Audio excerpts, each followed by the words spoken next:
kabarnya? Semoga sehat selalu ya. Nah, di sini Mr. Agla akan mengajarkan kalian tentang gagasan pokok dan gagasan pendukung.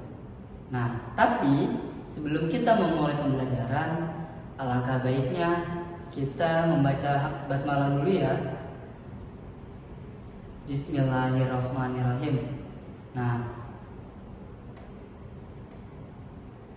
gagasan pokok. Apakah kalian tahu gagasan pokok itu apa? Ya, betul sekali. Jadi, gagasan pokok itu adalah topik yang dibahas pada suatu teks atau merupakan ide pertama yang terdapat dalam sebuah paragraf. Nah, jadi ketika kalian ingin menentukan gagasan pokok, kalian bisa menemukan di awal kalimat ataupun di akhir kalimat. Jadi, gagasan pokok itu kalian harus menemukan dari sebuah inti apa yang dibahas pada teks tersebut atau pada paragraf tersebut. Seperti itu. Nah, lanjut ya. Selanjutnya, gagasan pendukung. Jadi, kalau gagasan pendukung ini adalah uraian atau informasi tambahan pada suatu teks yang terletak pada kalimat penjeda atau gagasan pendukung yang berisi penjelasan-penjelasan yang mendukung gagasan pokok gitu. Jadi kalau gagasan pokok ini adalah gagasan yang mensupport, gagasan yang mendukung dari gagasan pokok itu. Nah, contoh misalnya tentang air mineral. Air mineral itu ternyata sangat bagus sekali bagi kesehatan. Nah, kalimat pokoknya berarti tadi apa? Air mineral. Nah, lalu gagasan pendukungnya adalah apa? Bahwasanya air mineral itu sangat baik bagi tubuh manusia. Seperti itu.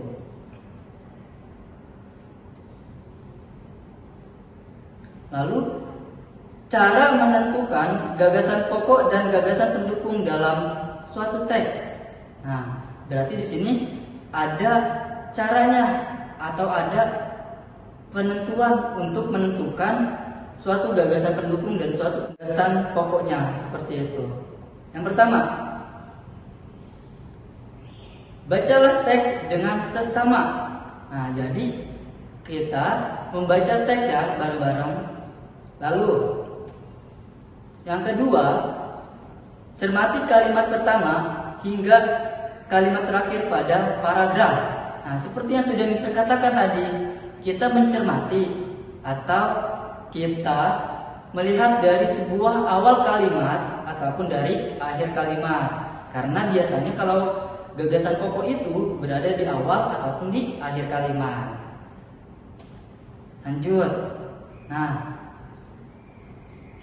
temukan kalimat utama atau gagasan pokok dan kalimat penjelas atau gagasan pendukung dalam suatu paragraf. Nah, berarti kita saksikan bersama-sama ya untuk menentukan gagasan pokok dan gagasan pendukung. Nah, di sini kita akan ada contoh teks. Yang pertama, batik. Batik, berarti batik itu masuknya ke mana? Ya, batik itu masuknya ke gagasan pokok kayak gitu. Baik, kita baca sesama ya. Kita baca sama-sama. Batik merupakan kain tradisional Indonesia.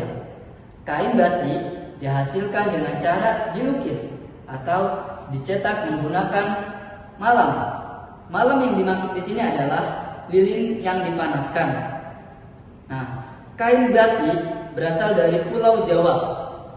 Seiring berkembangnya waktu, batik tidak hanya ada di Pulau Jawa, tetapi ada di beberapa daerah di luar Pulau Jawa yang menggunakan batik juga sebagai pakaian tradisional. Misalnya itu seperti di Bali. Nah, di Bali itu pun juga sudah menggunakan seragam tradisional ataupun batik. Nah, coba kalian lihat di kepalanya itu. Nah, di situ dia menggunakan corak batik. Seperti itu. Nah, kalau kita sudah membaca sebuah teks, ya, lalu kita tentukan mana gagasan pokok dan mana gagasan pendukung. Seperti itu ya. Nah, di sini ada sebuah contoh peta pikiran. Nah, sebelumnya kalian juga sudah belajar kan bagaimana cara membuat peta pikiran atau membuat mind mapping seperti itu. Yang pertama, kita menentukan gagasan pokoknya dulu. Setelah kita menentukan gagasan pokok, lalu kita bisa tentukan mana dia gagasan para pendukungnya. Nah, di sini gagasan pokoknya itu adalah batik merupakan kain asli Indonesia, seperti yang sudah dijelaskan pada teks tersebut. Lanjut. Nah, gagasan pokok. Nah, kita ambil dari paragraf yang pertama ya. Gagasan pokok, gagasan pendukung. Nah, dari gagasan pendukung ini kita mencari bagaimana cara membuat kain batik. Nah, cara membuat kain batik tadi juga sudah dijelaskan ya, sudah dijelaskan pada teks tersebut. Bagaimana sih cara membuat kain batik dengan menggunakan apa? Itu dengan menggunakan lilin yang dipanaskan. Nah, gagasan pendukung yang kedua adalah tempat asal kain batik. Nah, tadi sudah dijelaskan di mana sih tempat asal kain batik itu. Tempat asal kain batik itu sudah dijelaskan dalam teks, yaitu kain batik berasal dari Pulau Jawa dan sudah digunakan di beberapa daerah yang lain seperti Bali dan yang lainnya. Lanjut. Gagasan pendukung yang ketiga ya. Jadi gagasan pendukung yang ketiga itu adalah persebaran kain batik. Nah, jadi kain batik ini pun sudah melebar luas ya. Yang pertama tadi di mana? Di Bali sudah digunakan. Lalu lagi ada yang namanya batik Solo, ada lagi yang namanya batik Yogyakarta, dan ada pun batik yang lainnya seperti itu. Jadi ketika kalian ingin membuat peta pikiran seperti ini konsepnya, ya, kalian bisa mengikuti seperti yang Mr. Abdul contohkan pada PowerPoint atau pada slide tersebut. Kalian bisa mengikuti seperti ini. Jadi nanti kalian boleh membuat peta pikiran dengan seperti konsep ini, seperti konsep yang sudah Mr. Abdul buat.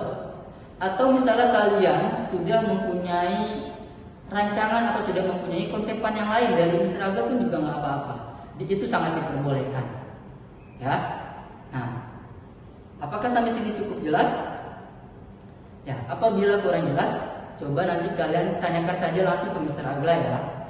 Semoga apa yang telah kita pelajari pada hari ini sangat jelas, dapat dipahami dan dapat dimengerti dengan mudah oleh teman-teman semuanya. Nah, mungkin sekian saja dari Mr. Agla.